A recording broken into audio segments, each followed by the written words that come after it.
할렐루야. 우리 주님의 이름으로 문안을 드립니다. 잘 오셨습니다.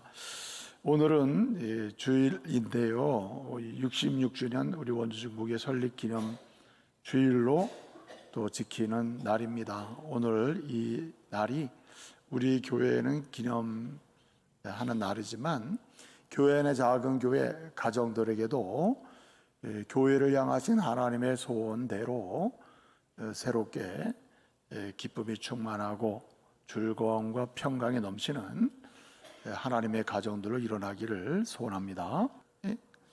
여러분, 보네포라고 하는 분이 있었는데 이분이 이제 반나치 운동한 사람이거든요. 히틀러를 암살하려고 암살 조직도 만들겠던 어떤 그런 목사예요.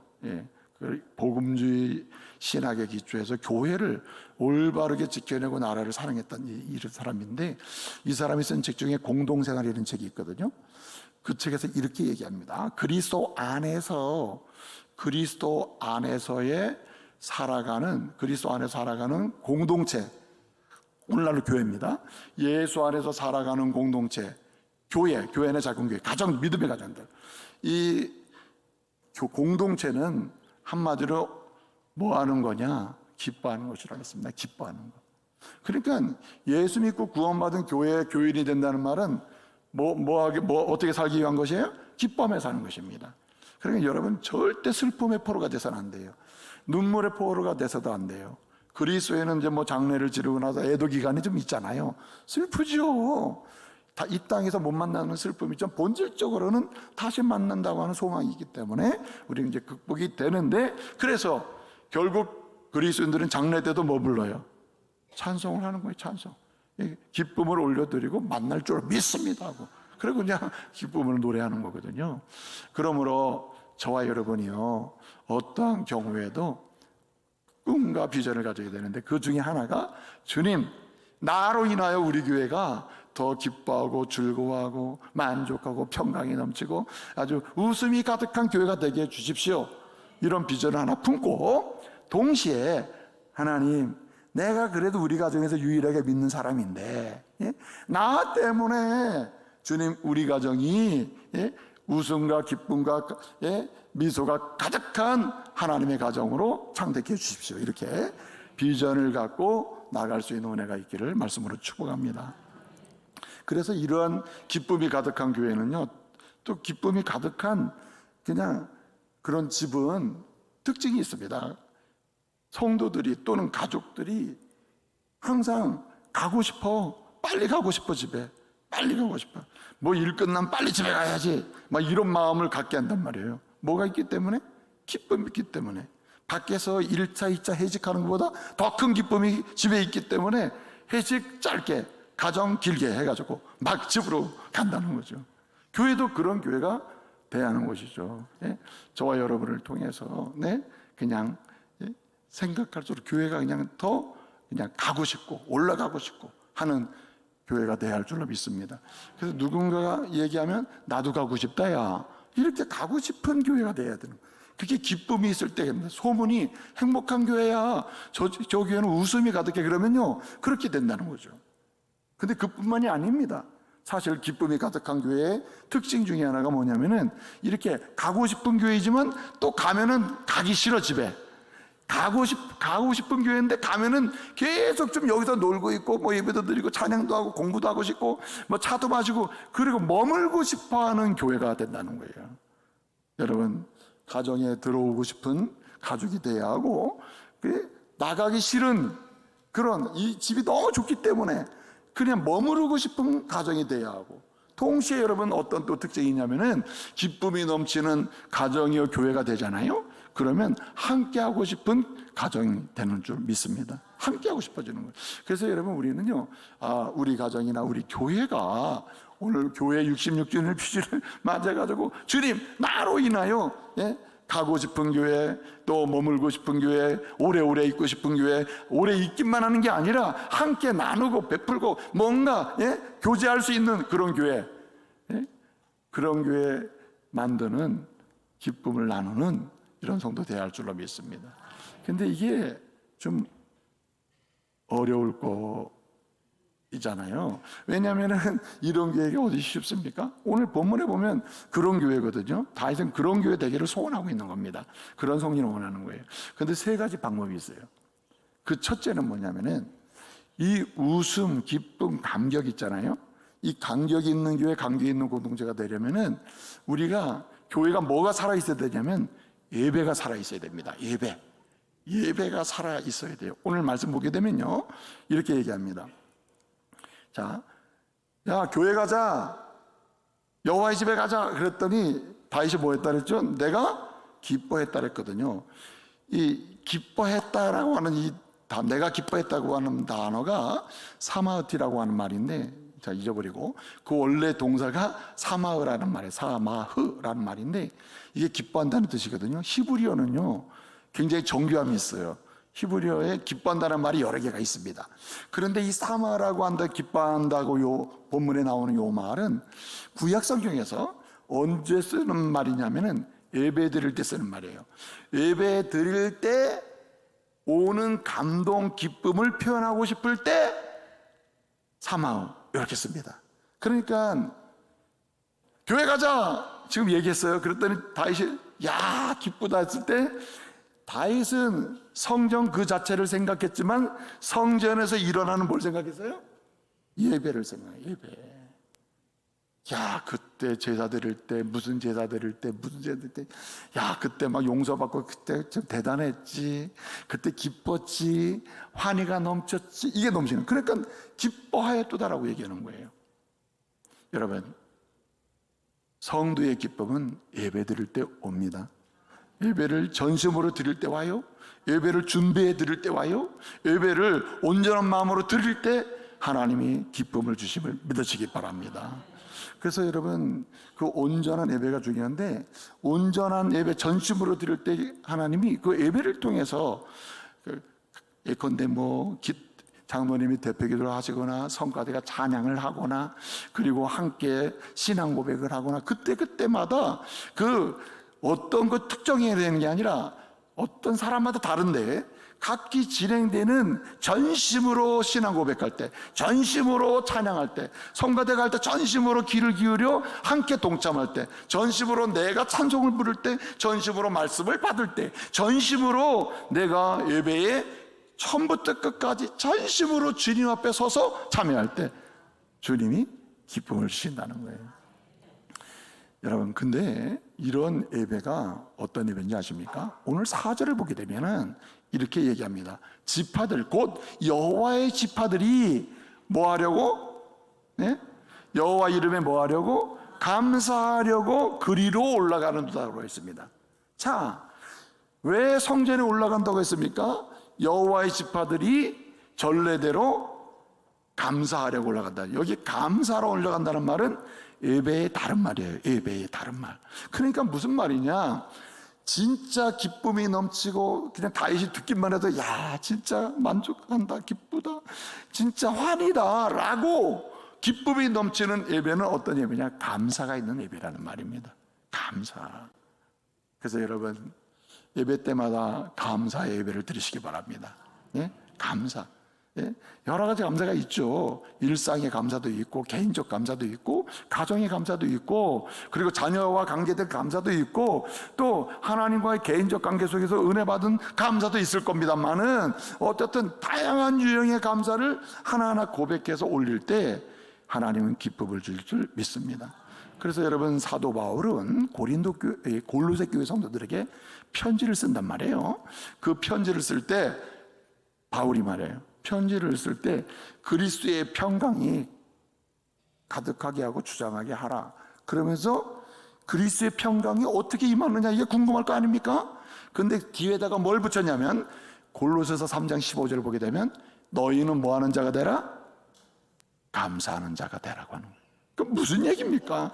하나님을 진실로 하나님께 감사하면서 또 서로에 대해서 그리스도의 이름으로 감사하는 가운데 예배를 드릴 때 이게 예배가 되는데, 그럴 때 주님은 평강, 기쁨을 주신다는 말이에요.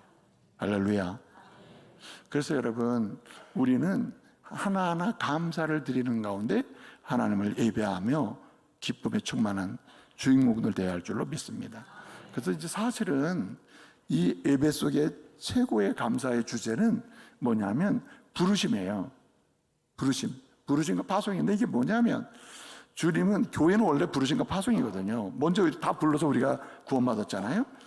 주님께로 부르신단 말이에요. 독생자 예수 그리스도를 통해서 우리를 구원으로 불러 자녀가 된단 말이에요.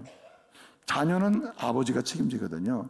그러니까 지금 현재적으로 부족해도 아버지가 알아서 하겠지 하면서 평강 가운데 기뻐할 수 있는 겁니다.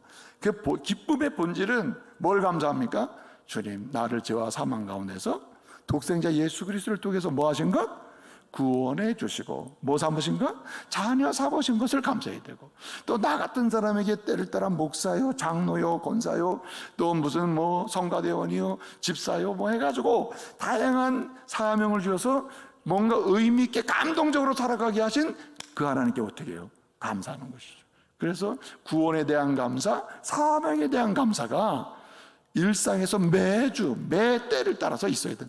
여러분, 부모 입장에서는요, 여러분이 아버지가 되고 싶어도 막 여러분이 된 것처럼 보여도 아버지가 되고 어머니가 되고 남편이 되고 아내가 된 건 큰 축복입니다. 아멘. 아버지가 되고요, 남편이 되고 아내가 되고 엄마가 된 건 축복이라니까요. 큰 축복이에요.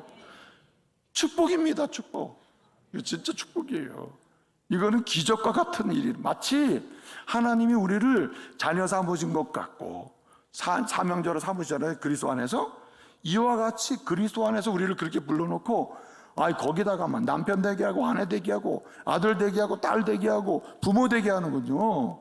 이거 엄청난 감사란 말이에요. 그러니까 자식이 나한테 어떻게 했냐에 따라서 하나님 저 자식이 잘해서 감사, 이게 아니고 자식이 있는 것 감사, 아내가 있는 것 감사, 존재에 대한 감사라 이거죠. 예? 남편이 있는 게 감사라. 힘들어서 못하겠네. 예? 그래요. 존재가 감사래. 존재가 뭘 어떻게 했느냐가 감사의 시작이 아니라 존재가 감사의 시작이라 이거예요.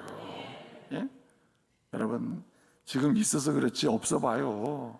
진짜 얼마나 외롭고 쓸쓸한지 몰라요. 예? 우리 혼자 되신 권사님들 이렇게 보면은 정말, 예? 말씀하시는 건 있을 때 잘할 걸 그러시거든요. 그러니까 여러분, 감사로 기쁨의 가정, 감사로 기쁨의 교회를 세워가는 은혜가 있기를 바랍니다. 이게 감사가 최고의 예배예요. 최고의 예배. 또 한 가지가 있는데, 오늘 여기 말씀을 보면요, 오늘 4절을 보면 이렇게 얘기합니다. 어떻게 했어요? 지파들, 곧 여호와의 지파들이 내 여호와의 이름에 뭐 하려고? 감사하려고, 예배하려고, 감사로 예배하려고 올라가는데, 아주 중요한 언급을 하고 있습니다. 감사로 예배하려고 올라가는데 뭐대로 올라갔다 그랬죠?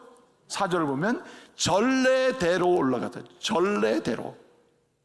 전례대로 올라가는도라. 그렇게 전례대로. 여기 전례대로라는 말이 대단히 중요해요. 이 말은 뭐냐면은 에두트라고 하는 말인데, 이게 이제 말씀, 율법, 규칙, 계명 이런 뜻입니다. 그러니까 하나님의 말씀을 가르치는 거예요. 그러니까 여러분, 기쁨이 넘치는 근원은 어디서 오느냐? 예배할 때 오고, 그 다음에 어디서 오느냐? 하나님의 약속의 말씀에서 기쁨이 샘솟듯 일어나는 거예요. 말씀이 있는 곳에 기쁨이 있다는 거죠. 여러분, 말씀은 사람도 살리고, 말씀은 영혼도 살리고, 관계도 살려놓습니다. 말씀은 능력이 있어서요, 살려놓는 권능이 있습니다. 여러분, 우리가 잘 아시다시피 사도 바울이 이제 여러분 그 고린도 후서 목회하고 있는 담임 목사, 에베소 교회 담임 목사인 디모데에게 편지를 쓰잖아요. 디모데 편지를 쓸 때 다 마칠 무렵에 전서도 마쳤고 이제 후서도 이제 곧 순교를 앞두고 이제 쓰는 거 아닙니까? 그렇게 쓰는데 마지막에 꼭 붙들어라. 이걸 가지고 목회하라. 이거 안 되면 안 된다. 여기에서 기쁨도 있고 올바름도 있고 감격도 있고 감동이 있다. 그러면서 하신 말씀이 뭐예요? 디모데서 3장 16절이거든요. 모든 성경은 하나님의 감동으로 된 것으로 교훈과 책망과 바르게 한가, 의로 교육하기에 유익하다. 자, 바르게 되면 기뻐요. 유익하게 되면 기뻐요. 네, 판단하게 되면 기쁘잖아요. 예? 의로 교육받으면 기쁘잖아요. 사람이 새로워지면 기쁘잖아요. 그 길이 뭐밖에 없어요? 성경밖에 없다는 겁니다. 성경밖에. 여러분, 히브리서를 보게 되면 히브리서는 예수 믿다가 막 환난도 오고 뭐 피곤하고 그러니까 나 안 되겠는데 다른 거 믿어야지 하고, 예수 믿다가 막 환난을 돌이켜서 막 옛날에 유대교로 가고 자기 종교로 돌아가던 이런 상황에서 그 믿음을 붙잡아 주기 위해서 히브리서를 쓰거든요. 근데 그때도 마찬가지예요. 예? 대제사장 되시는 예수, 구원자 되시는 예수, 유일하게 나를 붙들어 주시는 예수, 살려주시는 예수를 설명하기 위하여 하는데, 하다가 뭐라고 얘기합니까?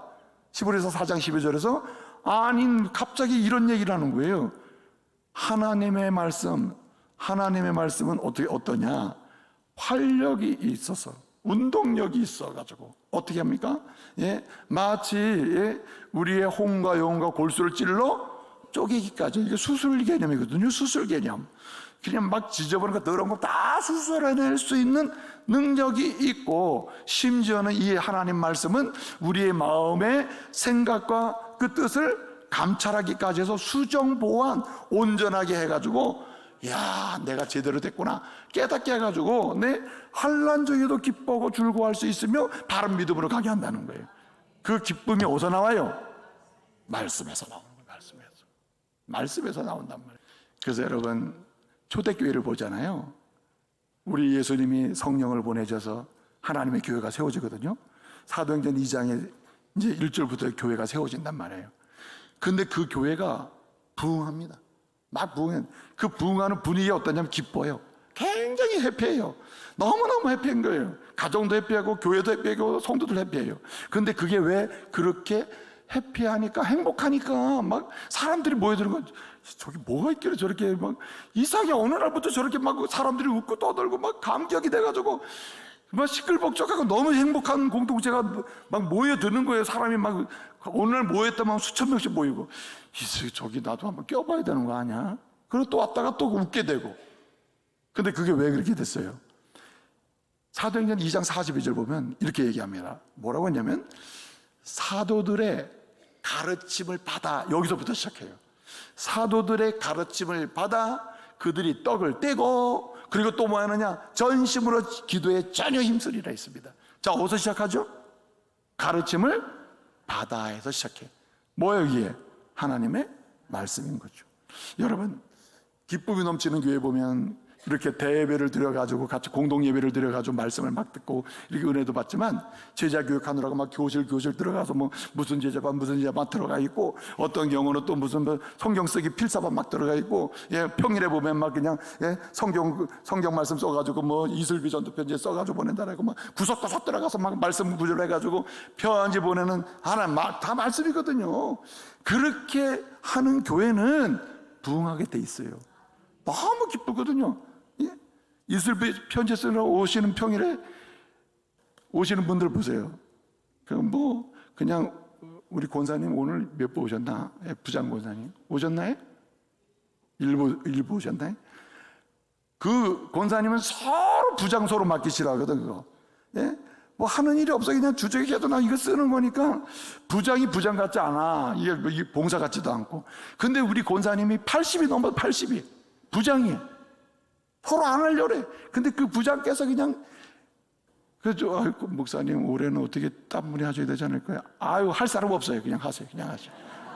이거 80 넘어진 부장께서 이 글씨도 이쁘겠어요. 그냥 성경을 써가지고 이 집 저 집 보내가지고, 그 중에 여러분 믿는 자가 늘어나고 기쁨, 나도 이 교회 가봐야지, 이 교회. 이러 오는 사람 있는 거예요.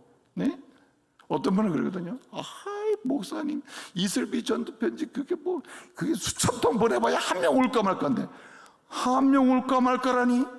한 명이 천국에서는 보물인데, 한 명이 생명인데. 여러분 그런 거예요. 그러니까 막 그게 한 명이 오면은 막 기뻐가지고 어쩔 줄 모르는 거예요. 뭐의 역사입니까? 이게 말씀의 역사라는 거예요. 말씀의 역사. 예? 이런 말씀이 구석구석, 교회 구석구석에서 막 교제도 나누고 막 이렇게 될 때 기쁨이 가득한 거예요. 교회 와가지고 일부 예배 드리고 막 구석구석 들어가서 고소도 치고 말이야. 막 미나 하트 막 이렇게 하고 있고, 이래야 이제 이게 교회가 되겠어요? 예? 이런 교회도 있다는 거 아니에요. 뭐 하도 더우니까 야 김집사 올 때 저 맥주 한 병 가져와. 그래가지고 뭐 밥은 국수는 먹고 나서 저 구석 가가지고 참 시원하다. 주여. 그리고 이게 되겠어요? 이게 성령 충만한 기쁨이 진짜 와요? 안 오죠. 그렇잖아요. 그래서 말씀이 구석구석에서 살아나야 할 줄을 믿습니다. 말씀의 빛이 사람을 기쁘게 만드는 거예요. 마지막 한 가지가 있습니다. 오늘 6절부터 9절까지를 보게 되면 6절을 보니까 뭐라고 얘기합니까? 네, 예루살렘을 축복하고 예루살렘을 인정하고, 또 7절을 보니까 그 성을 인정하고 그 예루살렘을 축복하고, 8절을 보니까 형제와 친구들을 위해서 축복하고, 9절을 보니까 뭐라 했어요? 주님 너희를 위하여, 예루살렘을 위하여 내가 축복한다, 이렇게 하거든요. 드리고자 하는 말씀은 이겁니다. 기쁨이 가득한 곳은 어디냐? 축복하는 곳입니다. 예수 이름으로 축복하는 곳이에요. 교회가 즐거울 때는 따질 때가 아닙니다. 네? 교회가 행복할 때는, 네? 뭐 예를 들어서요, 교회가 행복할 때는 무슨 굉장한 뭘 발견했을 때가 아니에요. 따라합시다. 축복할 때 행복한 거예요. 축복할 때. 네? 여러분, 우리 원주중보회가 66주년을 맞이해서 하나님이 원하시는 대로 기쁨 가득한 교회가 되는 그런 역사가 시작되길 바랍니다. 뭐함으로? 축복함으로. 축복은요, 이로부터 시작이 돼야 돼요. 내가 뭐 목사다, 장로다, 권사다 그러면 나한테 왜 인사 안 하지? 그렇게 얘기하면 안 돼요. 인사 안 하지? 그건 뭐 답이 어디 있습니까? 안 하는 거를. 그렇잖아요? 인사 왜 안 하지? 그렇게 물을 필요가 없어요. 본인이 인사하면 인사하게 돼 있습니다. 그렇잖아요? 그러니까 축복, 인사도 축복이야. 인사도 문안도 축복입니다. 그래서 서신서를 보게 되면 다 인사로 끝나요. 이거 축복이에요. 문안하라, 이거 축복하는 겁니다. 축복하는 거예요. 여러분, 그리스도의 이름으로 만나는 자들마다, 보는 자들마다 문안하며 축복하시기 바랍니다. 그리고 사람이 있든 없든 특별히 여러분 절대로 험담을 하지 마시기 바랍니다. 험담. 서로의 짐을 져줄 수 있는 은혜가 있길 바랍니다. 축복의 가장 좋은 통로 중에는 짐을 져주는 거예요. 이렇게 짐을. 아픈 사람들. 여러분, 아내가 남편의 짐을 다 짊어질 수는 없으나 일부는 질 수 있어요. 남편이 부족할 수 있거든요. 그 남편의 짐을 져주는 아내. 이건 기쁨의 통로가 되는 거예요. 또 아내의 짐을 다 줄 수는 없으나 아내의 짐을 일부 져주는 거예요. 질 수 있는 대로 져주는 거죠. 그러면 뭐가 됩니까? 여러분, 여기에 또 하나님이 기쁨을 주시는 거거든요. 여러분, 남편에게 뭘 원하십니까? 당신이 해야 될 일을 다 그냥 해주기를 원합니까? 오히려 문제가 되죠. 뭘 원합니까? 여러분, 내가 약할 때, 당신이 약할 때 서로 뭘 줘주는? 짐을 줘주는 거예요. 짐을 줘줄 때 하나님은 위로, 만족, 평강, 인정, 즐거움, 감동을 주실 줄 믿으시기 바랍니다. 그 짐을 줘주는 축복의 역사가 우리 가운데서 넘쳐나길 바랍니다. 많은 방법 중에 짐을 줘주는 게 가장 기본적인 출발이 된다는 거예요. 여러분, 이제 말씀 마칩니다. 저와 여러분이 정말 가장 어려운 시기를 지내고 있습니다. 그런데 이 어려운 시기에 하나님이 쓰시는 주인공은 누구냐? 웃게 하는 사람들이에요. 웃음 가득하게 하는 거예요. 기쁨 가득하게 그 통로가 되는 것입니다. 주님은 저와 여러분을 그런 인물로 쓰시기를 원하십니다. 오늘부터 다시 가정이나 교회에서 여러분의 예배가 살아나고, 여러분의 삶 속에서 말씀이 살아나고, 특별히 축복하는 삶의 역사가 살아나서 기쁨의 공동체, 기쁨의 가정, 기쁨의 교회를 다시 이루어가는 역사를 보시기를 말씀으로 축복합니다.